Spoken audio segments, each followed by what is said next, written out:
वरहमतुल्लाह। तो water level experiment पे हम डिस्कस करना चाह रहे हैं। कुछ सवाल मैं आपके सामने रखूंगा, जैसे आपने अभी वीडियो के अंदर देखा। मैं इसके अंदर पानी भरता हूँ, यहाँ पर होल करता हूँ, जब मैं कॉक खुला रखता हूँ तो पानी इसके अंदर से फ्लो कर रहा है। ये मेरा सबसे पहला क्वेश्चन है कि पानी कॉक खोलने के बाद क्यों फ्लो कर रहा है। दूसरा सवाल ये कि जब हम कॉक को बंद कर देते हैं तो आपने देखा कि यहाँ से पानी फ्लो होना बंद हो जाता है, कि जब कॉक बंद हो गया तो वाटर का फ्लो भी स्टॉप हो गया। ये दूसरा सवाल कि कॉक बंद करने के बाद वाटर का फ्लो क्यों रुक गया, क्या रीजन है, क्या फिजिक्स है इसके पीछे। उसके बाद हमने ये किया कि हमने इसके अंदर एक स्ट्रॉ डाला है, तो आपने ये देखा कि जब हम स्ट्रॉ डाल रहे थे तो यहाँ पे छोटे छोटे बबल्स निकल रहे थे। क्यों निकल रहे थे, ये मेरा तीसरा सवाल। और जैसे जैसे बबल निकल रहे थे वाटर लेवल यहाँ से डिक्रीज हो रहा था। वाटर लेवल डिक्रीज होते होते होते यहाँ तक आया, उसके बाद भी डिक्रीज हुआ। यहाँ तक हमने जब स्ट्रॉ को बिल्कुल हमारे होल के लेवल में लेकर आ गया और वाटर लेवल अभी हाई था, तो आपने देखा कि वाटर निकलना बंद हो गया। हालांकि वाटर लेवल तो जहां पे हमने होल किया उससे ज्यादा ऊपर है ना, तो होना तो ये चाहिए था कि वाटर यहाँ से फ्लो करता, क्योंकि वाटर लेवल यहाँ पर मेंटेन है। लेकिन हमने ये देखा कि जब हम इस स्ट्रॉ को बिल्कुल हमारे होल के लेवल में लेकर आ जाते हैं तो पानी निकलना बंद हो जाता है। तो अगला सवाल ये कि यहाँ से स्ट्रॉ का क्या कनेक्शन है और स्ट्रॉ डालने के बाद यहाँ पानी निकलना क्यों बंद हो गया। और लास्ट में आपने देखा कि जब मैंने स्ट्रॉ को ऊपर लिया तो दोबारा से वाटर लेवल हाई होने की वजह से वाटर फ्लो होना शुरू हुआ, यहाँ तक कि पूरे होल तक वाटर लेवल मेंटेन हो गई थी। ये कुछ सवाल है जो हम आज सीखेंगे। मेरी आपसे राय है आप इस वीडियो को पॉज करें, अपने तौर पे सोचें, सर्च करें, किताबों को तलाश करें और इन तमाम सवालों के आंसर ढूंढने की कोशिश करें। लेकिन अगर बिलफर्ज आपको सवालों के आंसर नहीं मिल पाते हैं, आप उसकी गहराई तक नहीं पहुंच पाते हैं, तो वेलकम, मैं इसका एक्सप्लेनेशन करने के लिए तैयार हूं। तो चलिए सबसे पहला सवाल जो आप लोगों के सामने मैंने रखा था, ये हमारी बोतल है। इस बोतल के अंदर हमने वाटर भरा है और यहाँ पे एक होल किया है, ये छोटा सा होल। सबसे पहला सवाल ये कि जब मैं इसके अंदर वाटर फिल करता हूँ, ये मैंने बहुत सारा वाटर फिल कर लिया, जब मैं यहाँ पे कॉक नहीं लगाता हूँ, ये ओपन है, तो पानी बाहर क्यों निकल रहा है। तो एक प्रिंसिपल हम लोगों को याद रखना है कि water always flows from high pressure level to low pressure level. Water कहां से कहां फ्लो करेगा, ज्यादा प्रेशर से लो प्रेशर की तरफ। जैसे हमारे घर में हम वाटर टैंक ऊपर रखते हैं, क्यों रखते हैं ऊपर, क्योंकि ऊपर वाटर का लेवल ज्यादा होगा, एनर्जी ज्यादा होगी, प्रेशर ज्यादा होगा, तो वहां से लो प्रेशर रीजन की तरफ वो आसानी के साथ आ सकता है, लो एनर्जी लेवल की तरफ आ सकता है। तो यहाँ पे हुआ क्या, जरा ध्यान दे, बाहर सारी एयर है, तो बाहर एयर की वजह से बनने वाला प्रेशर जिसको हम एटमॉस्फेरिक प्रेशर कहते हैं, ये प्रेजेंट है। अगर आप मैकेनिकल प्रॉपर्टीज ऑफ फ्लूइड पढ़ चुके हैं तो आपको पता होगा एटमॉस्फेरिक प्रेशर की वैल्यू कितनी होती है, 10⁵ पास्कल, एक्चुअली 1.013 इंटू 10⁵ पास्कल या न्यूटन पर मीटर स्क्वायर होती है। अलबत्ता हम उसको अभी के लिए 10⁵ न्यूटन पर मीटर स्क्वायर कंसीडर कर लेंगे। अब जरा ध्यान दें, यहाँ पे वाटर का लेवल है। आपको ये भी पता होगा कि जब भी कोई हाइट तक हम लिक्विड को भर देते हैं, फिल करते हैं, तो उस लिक्विड कॉलम की वजह से उस लेवल पर एक प्रेशर क्रिएट होता है जिसको कहते हैं pressure due to height of liquid column. उसका फॉर्मूला है P = H ρg। ये H है कितने हाइट तक लिक्विड भरा गया, रो उस लिक्विड की डेंसिटी है और G acceleration due to gravity है। अब जरा ध्यान दें, मैं यहाँ पर आपके जहन में जो डाउट है उसको क्लियर करने की कोशिश करूंगा। यहाँ पर कौन सा प्रेशर है, यहाँ है P एटमॉस्फेयर। यहाँ पर भी तो एयर है ऊपर, जब मैंने कॉक खुला रखा था तो यहाँ पर भी P एटमॉस्फेयर है। अगर मैं इस लेवल की बात करूं, तो बाहर यहाँ पर है P एटमॉस्फेयर और अंदर देखा जाए तो यहाँ से कौन सा प्रेशर आ रहा है, यहाँ से आ रहा है एटमॉस्फेरिक प्रेशर। और ये इतने लिक्विड कॉलम की वजह से भी यहाँ एक प्रेशर बन रहा है जिसको हम कहेंगे pressure due to liquid column. तो ये लेवल पे ये दोनों प्रेशर एक ही डायरेक्शन में एक्ट कर रहे हैं, इसलिए इस लेवल पे रिजल्टेंट प्रेशर कितना होगा, atmospheric pressure plus pressure due to this liquid column. इस लिक्विड कॉलम का प्रेशर चूंकि एटमॉस्फेरिक प्रेशर में ऐड हो रहा है, तो जब हमने कॉक खुला रखा था तब यहाँ का प्रेशर ज्यादा हो गया और बाहर का प्रेशर कम हो गया।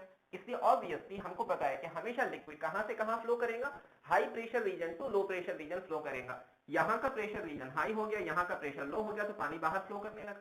तो ये पहले सवाल का जवाब आपको मिल गया कि जब मैंने कॉक खुला रखा था तो पानी बाहर क्यों फ्लो कर रहा था। ये हर जगह वर्क करेगा, जहां भी high pressure low pressure region form होगा वहां पर हम देखेंगे कि वाटर फ्लो हो रहा है या जो भी फ्लूइड वहां पर है वो फ्लो हो रहा है। अब दूसरा सवाल ये कि जब मैंने कॉक बंद कर दिया, आपने वीडियो में बहुत क्लियरली देखा है कि वाटर लेवल यहां तक नहीं आई, वाटर लेवल ऊपर है, अभी वाटर ऊपर है, इसका मतलब वाटर लेवल ज्यादा है तो वाटर यहां से बाहर निकलना चाहिए था, लेकिन कॉक बंद करने के बाद वाटर निकलना बंद हो गया। ऐसा क्यों?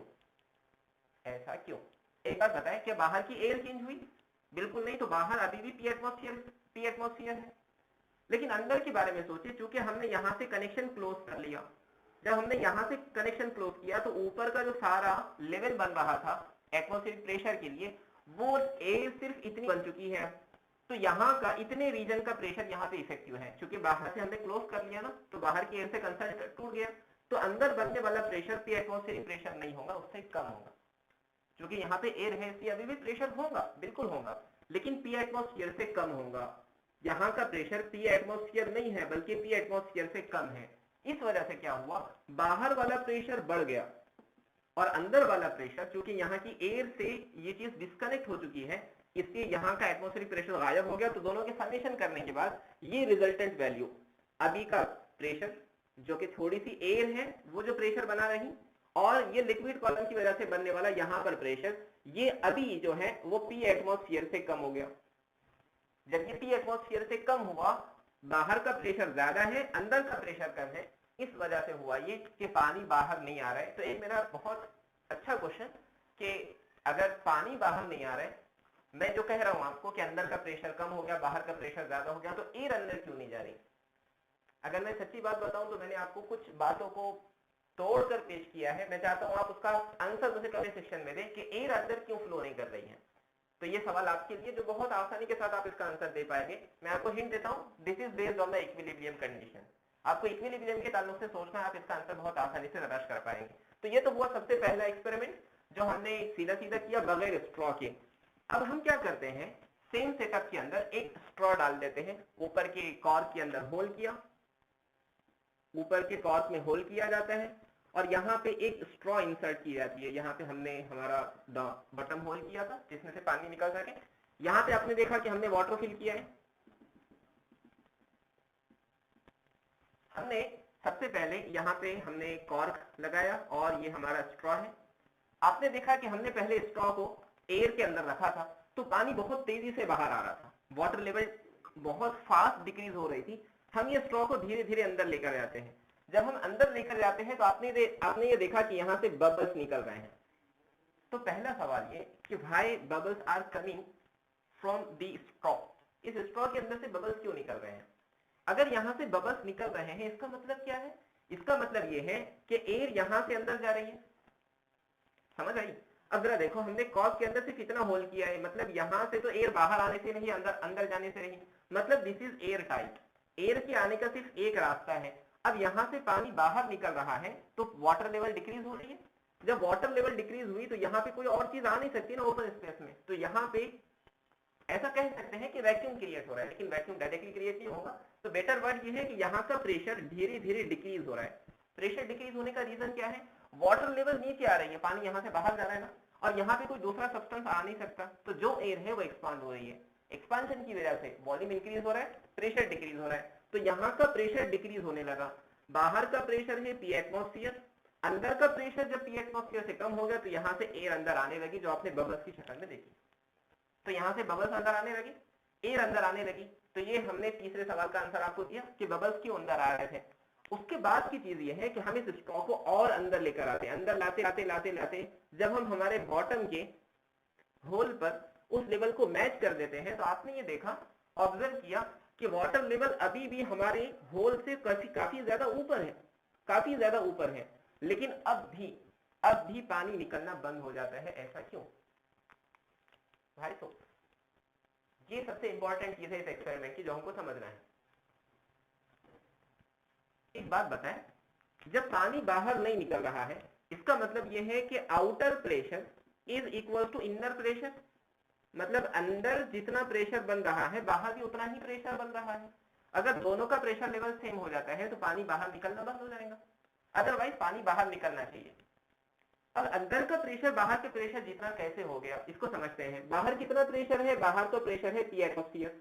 अब अंदर के प्रेशर की बात करते हैं। एक प्रिंसिपल याद रखें, एक लेवल पर प्रेशर हमेशा सेम होगा। अगर आप एक लेवल की बात करते हैं, जैसे यहाँ पे इस लेवल पे पूरा प्रेशर सेम होगा। अगर सेम प्रेशर नहीं है तो वाटर अपने आप को फ्लो करता है ताकि प्रेशर एडजस्ट हो सके। इसी वजह से कैपिलरी रिएक्शंस वगैरह देखने के लिए मिलते हैं।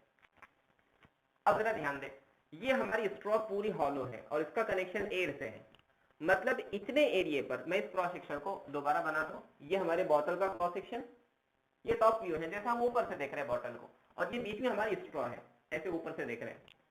इतनी जगह पर ये यहाँ से कनेक्शन पूरा एयर के साथ है ना, तो यहाँ पर बनने वाला प्रेशर कितना है, पी एटमॉस्फेयर, बराबर। सिर्फ इतनी जगह में बनने वाला प्रेशर पी एटमॉस्फेयर है। अब अगर हम बाकी जगह के बारे में सोचे तो इतनी ऊपर एयर है, एक्चुअली एयर नहीं है, एयर का थोड़ा सा कंसंट्रेशन कम हो गया है, तो यहाँ पे प्रेशर पी एटमॉस्फेयर नहीं होगा, क्योंकि वाटर बाहर निकल गया और यहाँ पे कोई दूसरी गैस आ नहीं पाई, इसलिए यहाँ का प्रेशर पी एटमॉस्फेयर से कम होगा, जैसे हमने अभी एक्सप्लेन किया। अब जरा ध्यान दें, यहाँ पे दो चीजें हैं, एक तो इतना कॉलम जो एयर से बन रहा है और इतना लिक्विड कॉलम, इन दोनों का समेशन इस केस में जब पानी बाहर नहीं निकल रहा है ये भी पी एटमॉस्फेयर बनता है। आप समझे, देखो यहाँ पे दो चीजें हैं, एक तो एयर है और दूसरा ये लिक्विड कॉलम है। एयर की वजह से बनने वाला प्रेशर एटमॉस्फेरिक प्रेशर से थोड़ा सा कम है, और लिक्विड कॉलम की वजह से बनने वाला प्रेशर H रो जी से हम निकाल सकते हैं। इस H, ये H की वैल्यू बहुत कम है, हम इसको 10 सेंटीमीटर मान लेते हैं, that means 10 into 10 to the power -2 metre. Water की density 1000, acceleration due to gravity 10 मान लेते हैं, तो कितना होगा, ये 10 और ये 10, 10 to the power -3, तो 1000 बच जाएगा। तो 1000 बच चुका है, 1000 न्यूटन पर मीटर स्क्वायर। ये प्रेशर और इस एयर की वजह से बनने वाला प्रेशर अभी जब एटमॉस्फेरिक प्रेशर के बराबर हो जाएगा तो इस लेवल का प्रेशर और बाहर वाला प्रेशर दोनों सेम हो जाएंगे। अगर वो दोनों सेम हो जाते हैं तो पानी बाहर नहीं निकलेगा। इस वजह से जब हम स्ट्रॉ अंदर डालते हैं तो होता यह है कि पानी बाहर निकलना बंद हो जाता है, और जब हम स्ट्रॉ अंदर खींचते हैं तो एटमॉस्फेरिक प्रेशर की लेवल भी ऊपर चली जाती है। जब ऊपर जा रही है तो नीचे इस लिक्विड कॉलम की वजह से बनने वाला एक्सेस प्रेशर आ गया, मतलब अंदर का प्रेशर ज्यादा, बाहर का प्रेशर कम। तो आपने देखा कि जब मैंने स्ट्रॉ ऊपर किया था तो यहाँ से वाटर फ्लो होना शुरू हो चुका था, यहाँ तक कि हमारा टैंक पूरा का पूरा खाली हो जाए। So this is very interesting experiment related to water level. I hope आपने इसको एंजॉय किया होगा। आपको प्रेशर का इंपॉर्टेंस और अलग अलग जगह पर प्रेशर की वजह से कैसे इफेक्ट होते हैं ये भी समझ आए होंगे। हम इंशाल्लाह ऐसे ही बहुत सारे वीडियो को लेकर फ्यूचर में भी आते रहेंगे।